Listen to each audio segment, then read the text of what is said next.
Hello everyone, how's everyone doing? I hope you're all well and enjoying the intensity of August. August energy is kicking in, and it's always a plethora of different energies. The earth is very magnetic during this time of year, and so we get to experience more intensity than usual, and hopefully that's bringing everybody to awesome realizations and opportunities to move forward in their own self-development. Today I'm going to bring forward a topic that I've been thinking about, something I've been toiling with for, I guess, my whole existence, but pondering, contemplating, and working with the energies of paranormal romance. And I'm going to bring in a bunch of, I guess I want to talk about how, first, to just bring this forward, I want to speak on the empath, which I've spoken on in the previous videos, previous audios about the empath and the experience of the empath in the world, right? And how that is one way of experiencing the world, and what that means to the individual, how they experience life differently. And I want to bring in the opposite side of it, which is the psychological, the psychology behind the empath. And I think coming into balance, if you're someone who is more right brain activated, more into the psychic realms, the imagination, and the feeling senses, the emotions, and how the body experiences the world, bringing in the left brain, of logic and reason, and understanding the psychology of why people do the things they do, brings a balance to what we're experiencing. Because we need that self-reflection, right? Especially if you're more empathic, you need to study psychology, you need to understand that layer to provide a healthy lens of perception through which to see your behaviors through. And so bringing in that element, I started studying psychology and the anatomy of the brain and emotional intelligence a really long time ago. And I feel like it's always assisted me in dealing with some of my more empathic nature. And so another reason why I want to bring this forward is because August, there's been a development through this summer with individuals seeking relationships and experiencing, getting into relationships. And so I've seen many, many examples around me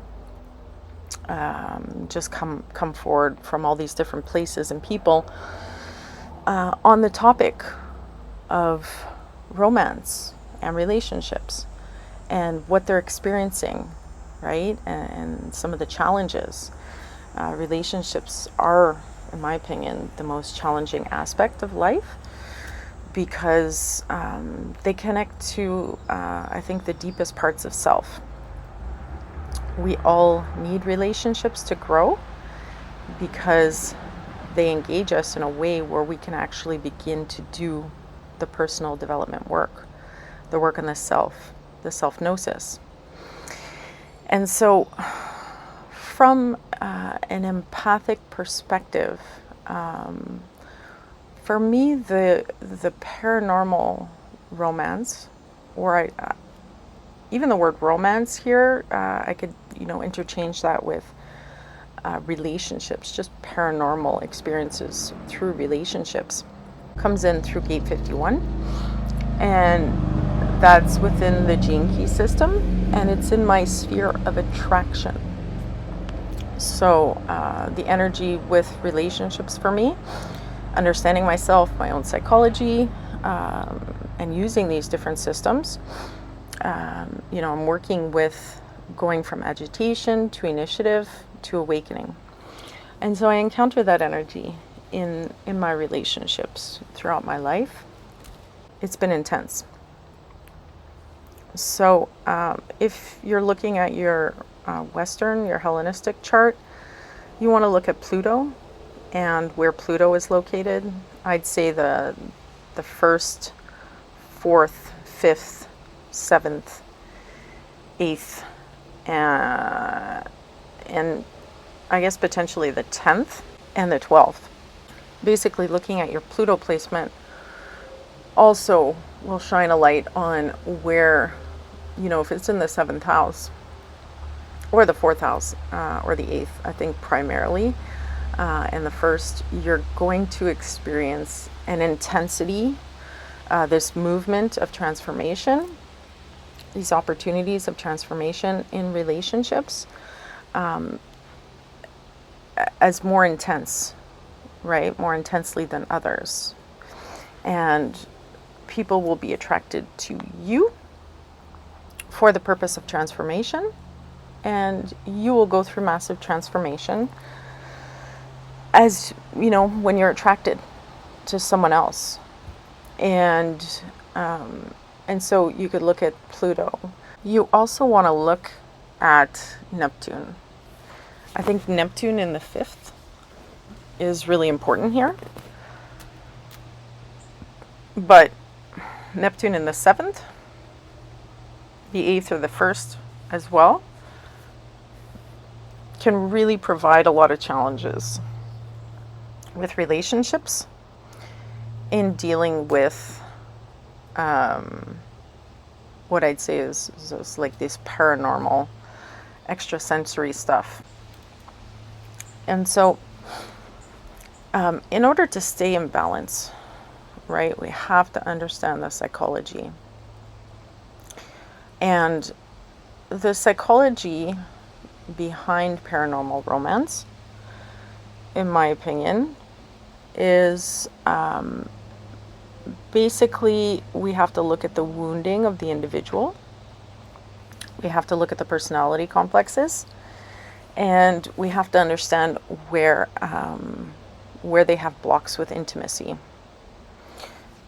Because a lot of the confusion and the harsh awakenings that we go through with relationships are related to our lack of awareness about where we are personally guarded in terms of, wanting intimacy, yet not willing to be open and vulnerable to start receiving and be in exchange in open, vulnerable relationships with others. And so dealing with our own psychology really allows us to start to work with that within ourselves, to heal those aspects of self, so that we can begin to allow others in to form healthy relationships and healthy exchanges that are reciprocal.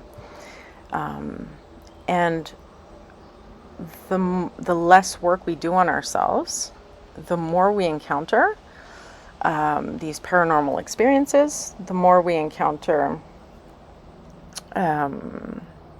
harsh awakenings through relationships. Because the more we want intimacy with others, but the less we are able to allow that intimacy, that bonding to happen in a real, authentic, and healthy way, the more we begin to deal with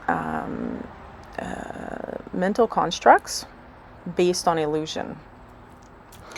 So the mental constructs based on illusion have to do with, idealism, meeting someone, idealizing them, and not seeing that person for who they are.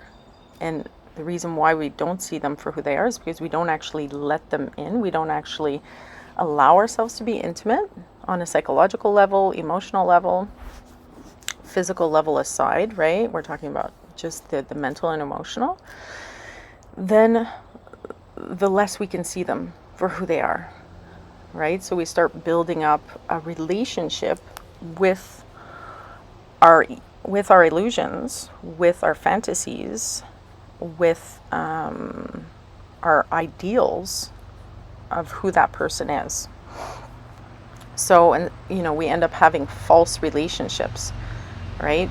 Built on untruths and just built on fantasy. And then, of course, there will, because any relationship built on untruth will eventually crumble, right? There'll be a crack, a fissure in that, where reality, the truth, seeps in. And then you have this huge awakening, right? And the less work we do on ourselves, the longer we could stay in relationships where it's just based in illusion, where you're not seeing the other. And the longer you're in that relationship based on untruths, the harsher the awakening is. Because if you're with someone for a year, 2 years, 3 years, 4 years, 5 years, and you're never actually allowing yourself to be open and vulnerable and intimate with them, then the greater and greater the amount of time that you're building up the relationship with the illusion, with the fantasy.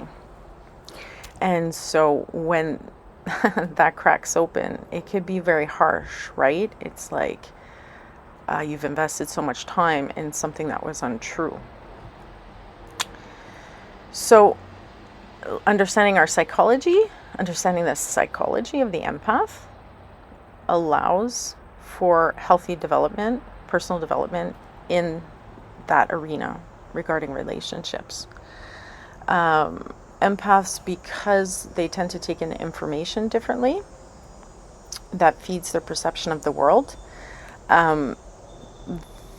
They're more easily absorbed by the storyline, by the impressions left, and how that connects to their own stories in the feeling body, their thoughts and emotions.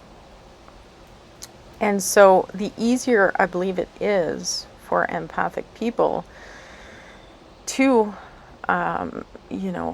have these awakenings in their relationships. So to bring it always back into balance and to bring in the masculine qualities, we need to put our feelings aside, our thoughts, our stories, that experiential where things come alive within our world, aside, to look at what is happening just based on facts, without the storyline, without your ideals of what things are. And so once you can start hacking away at that, it can kind of take away a little bit of the fun, I think. The fun of, that romantic experience, where you get flooded with oxytocin and you're just really falling in love. It can, it does, you have to, again, make sacrifices in life. You can't, you have to choose. Do you want something real? Or do you want to just live out that fantasy, which is just going to be you with you, right? It's not an actual relationship with another person. It's just you with you. And having this fantasy bonding, going on. So you have to make that decision. But once you make that decision, romance takes on a different flavor, right? It increases in its scope of what it means. It involves more parts of the self. It involves the logic and reason and really just looking at what is being presented by the other person with a certain amount of detachment on an emotional level, so that those stories, that storyline where everything is coming alive experientially for you, can be witnessed from a sober mind. And so the further you go into your story, the more you're going to experience what I call the paranormal romance. Because the internal story is bringing you into the feminine qualities, into your own world, into a more chaotic experience of the relationship, but also into these really deep psychic realms of the subconscious mind and the unconscious layers of self, even connecting into the collective unconscious. So your experience will be, the more you go into the experience within your own psyche of that relationship, the less connected you're going to be to the combined experience, like the experience of the other, the partner.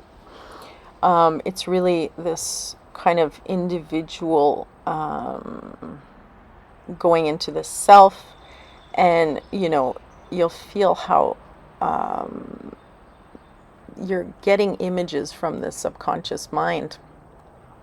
And because the empath is so self-involved in their own psyche, in their own world, they can go deep into these deep layers of the subconscious where they're tapping into, I'd say, ancestral memories, past life memories, frequencies, right? We're talking about the experience of frequencies, the sound, light fields, and all these subtleties which bring about these stories to life, which connect to past life, and a lot of ancient archetypal energies and storylines, which have to do with our mythologies and the collective unconscious. So that is all fine and dandy, but we can do inner work through relationships, right? There's a lot that can come forward to shine light on everything that's been locked away in our own subconscious minds, and work that we have to do on the self based on these larger cycles and patterns that come forward through relationships by diving into the unconscious mind. But that's an individual experience, right? And so if you're dating someone who's going through that process, you're not really able to have this reciprocal exchange with them where you're building something together, right? And you're both in this open, intimate, and vulnerable relationship together, where you're on that same level, and you're able to communicate and share in the same experience of the now, of the present moment. In that situation, the mind of the empath is actually somewhere else, right? They're deep in their psyche. They're deep in their process. And so we have to be able to identify when we're dealing with different people, where they're at, what they're going through, where they're at in their own psychological development, and, bring that information forward first and foremost to know what it is, what type of relationship it is. And there's nothing wrong with that. You can consciously go into a relationship where that person is going through their process and you're fine with it. And that is great, because once you can identify it and you're fine with it, you're not going to take things personally, right? Because that process is chaotic. And so what the person is going to bring forward you're not going to be able to relate to a lot of it. right? Because they're going to be having experiences related to the blood memories, the DNA memories, the past life memories, and all this subconscious and unconscious material. And so you can hold space for that, and your job in that situation is to let them know that you see where they're at, and that your experience is different, and then to share your experience of what that is authentically, right? And where you're at, and to have clear lines and clear boundaries around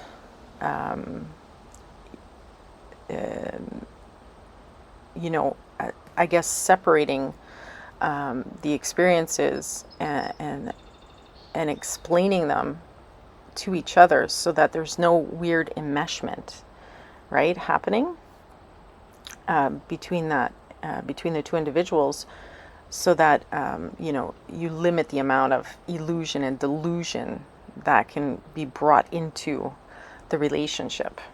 And so that's I think a really important thing for empaths to be aware of, and for people dealing with empaths to be aware of, because the experience of going into the subconscious mind and the unconscious mind does bring about paranormal experiences. And how it's felt by the empath is, that first layer, you're basically going from hell to heaven. You're going from agitation to awakening, and the agitation is the feeling, right, of you're learning something, but it's not yet brought into the light of awareness. You're feeling something subconscious, some subconscious pattern, but you're not quite able to see it for what it is. But you're feeling that agitation.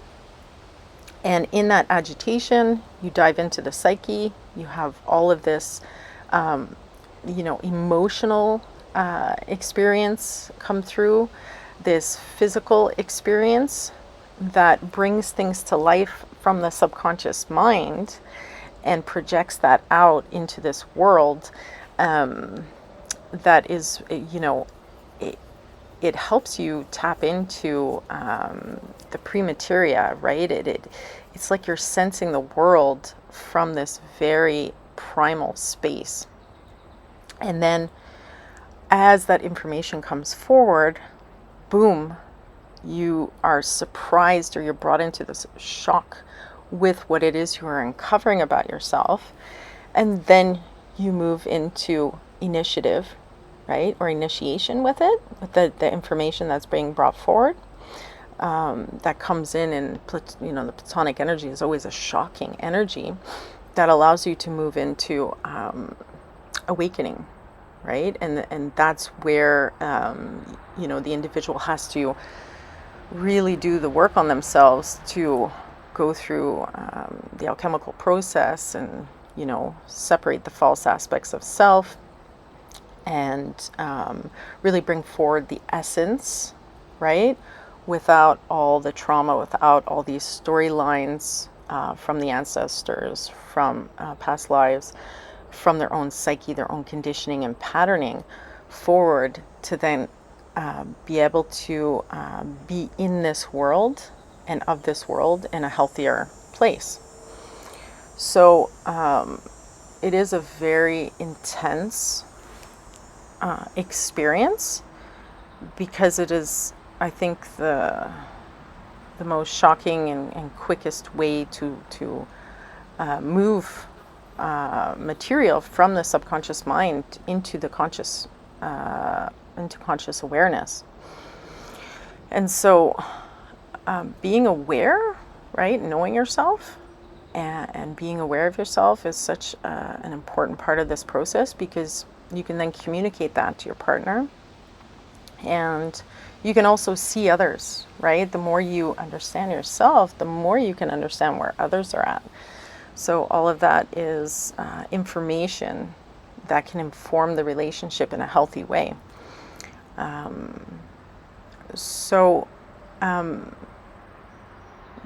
There are people who aren't necessarily empathic and won't necessarily experience bringing the information from the cosmos forward in that way, from these deeper realms.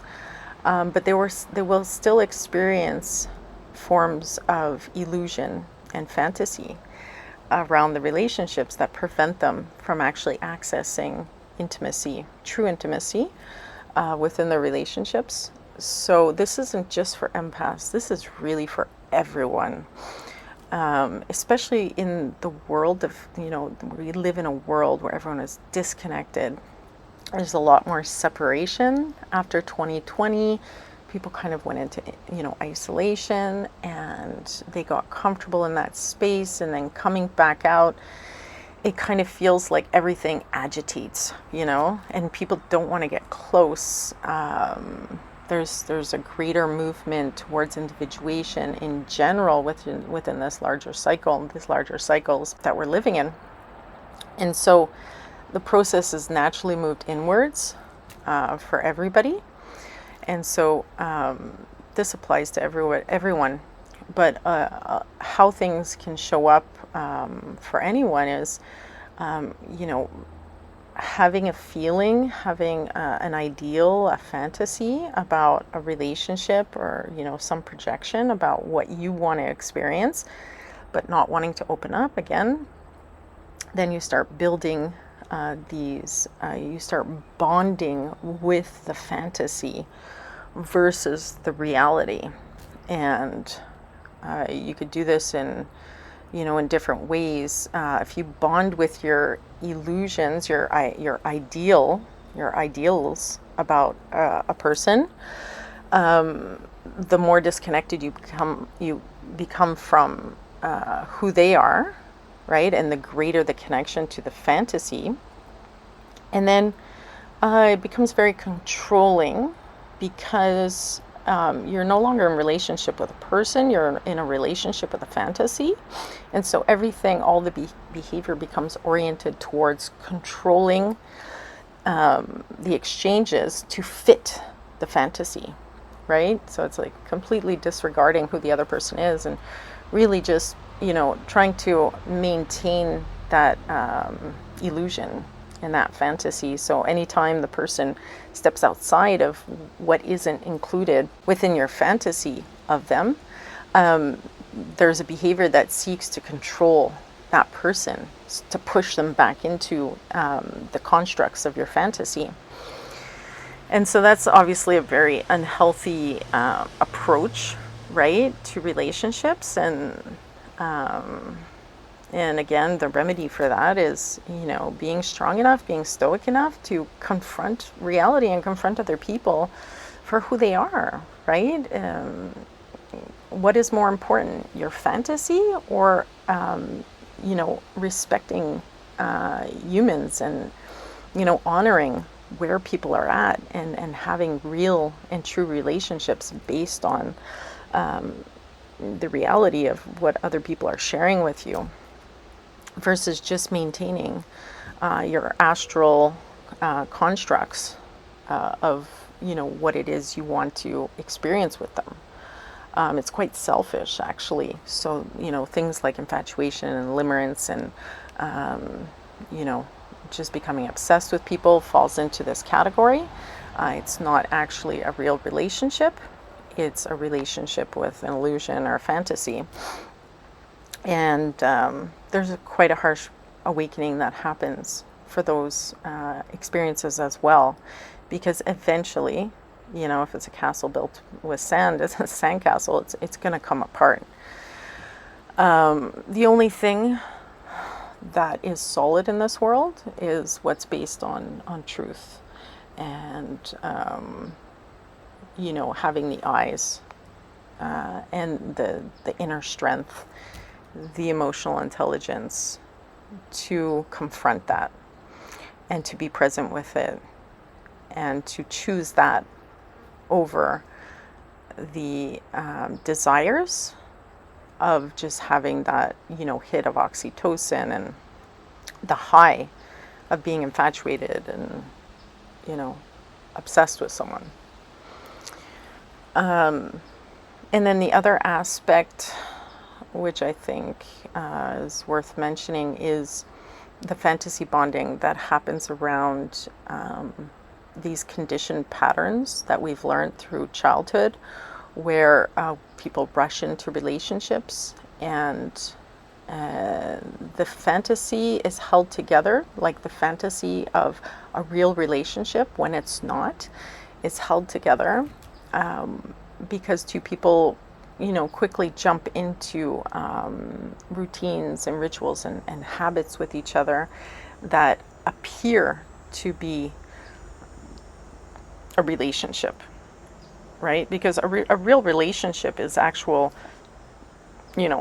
intimacy, vulnerability, sharing truthfully, authentically, with their emotions, having the physical contact, the physical intimacy, and, having all these things actually present and moving forward. So, they kind of give up like a lot of those because they're able to fantasy bond with the with a type of routine. It's like playing the role of husband and wife. That is a fantasy bond, right?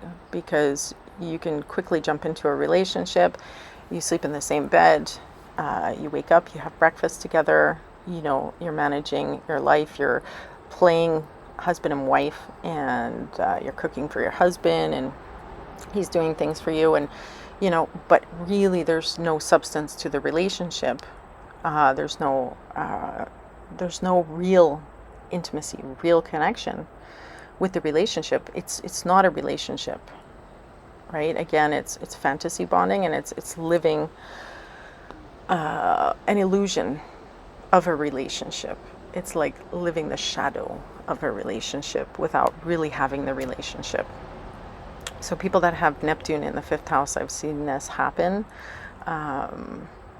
This happens quite a lot for those people, and they're fine.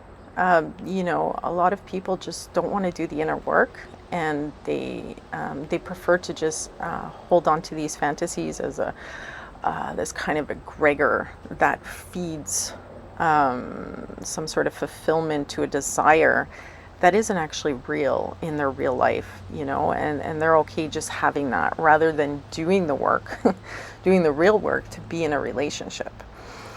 So this is really, really important stuff for people. The relationships can come in many different forms. I'm talking about romantic relationships because we're in August, and that's sort of the theme that's been coming forward. And I have, that Gene Key 51 in my sphere of attraction, so I've experienced quite a bit of paranormal romance in my life. So I feel like I have a lot to share on that and how I brought balance to it. But this can also come in, with friendships, like any form of relationships that you have, just relationships in general. I'm giving people a perspective on relationships so that they can begin to incorporate some of these aspects of, learning about their own psychology to balance out the delusional aspects of being empathic, right? And feeling, sensing, and having all these storylines and this subconscious material come up when they engage in relationships, to balance it out so you can, bring forward your best into whatever relationship you're coming into from a grounded, steady approach of knowing thyself, and then, allowing that to inform you of when you need to step back. You realize, okay, I'm going into material, this subconscious material that is really bringing to life these paranormal experiences or these extrasensory experiences because I'm tapping into the depths of the unconscious realms, to then come back, know when you need to take space for yourself to then come back from an embodied place with, with whatever relationship you're in, a grounded, embodied space where you have the axis mundi, everything is meeting in the center. And with relationships, you want to meet people in the center. You want to meet them there as well, to have a balanced relationship. So you meet yourself in the center to come into embodiment and come into presence, and come into wholeness, right? To integrate all these fractured aspects of self. And then you can do that in a relationship. So just knowing and identifying where people are at can really, allow someone who has done the work, or doesn't have as much work to do in that respect, to identify where another is at, so that they themselves don't get dragged through the ringer, right? And not understand that chaotic energy within another.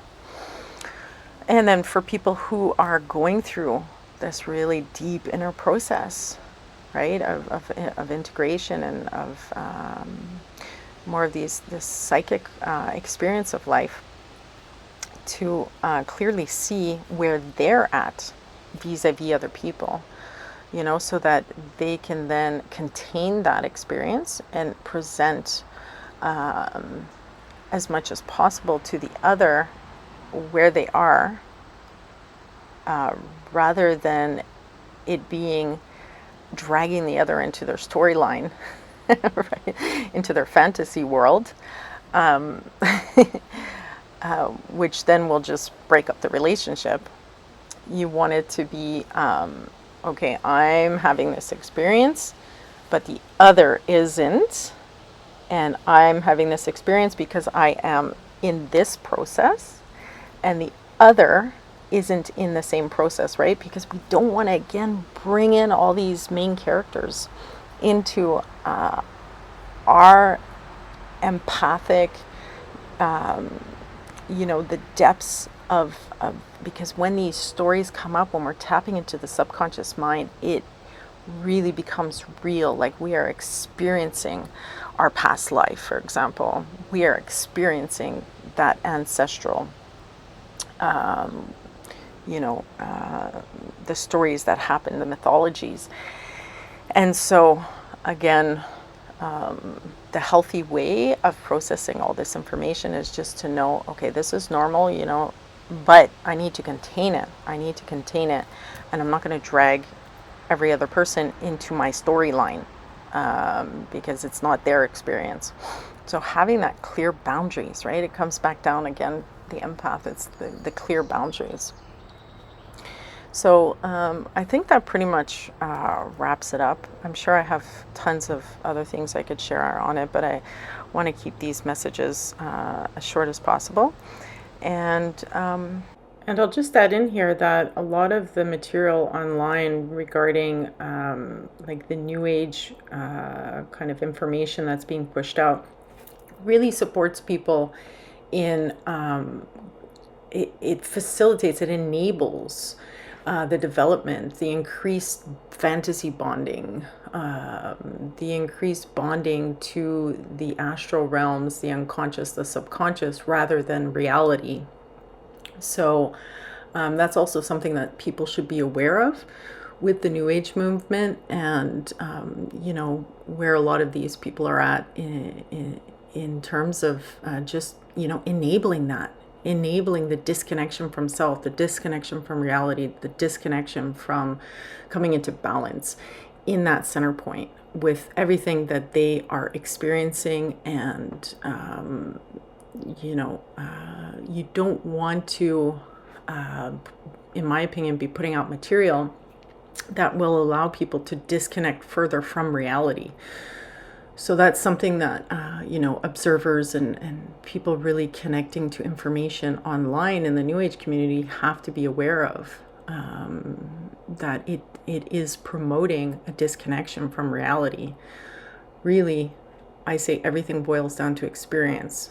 What are you experiencing? Look at the facts and move from there, move from that place. And then you can clearly see the other part of it, which is your internal process in the stories that you are working through to come into wholeness, versus what is actually being presented, to you through in a relationship, through a partner, and the reality of that disconnection and separation that we need to make in our minds and the internal world versus what is externally valid and true. And so that we can have the eyes, we can stay open to what others, where they're at, what their needs are, what their wants are, and what their experience is. Yeah, if you want to reach me, you can do so at inspiringplayfulevolution.com. I'm wishing everybody really awesome relationships. I think that's the world needs this, a healing within relationships, especially after 2020 and coming back into this reciprocal nature that's grounded and where things can be based in wholeness and truth and clarity. And I wish that intimacy for everyone, because it is the most powerful thing in the world that we can, is the most revolutionary thing we can be doing in humanity, for humanity right now in terms of co-creation. All right, take care.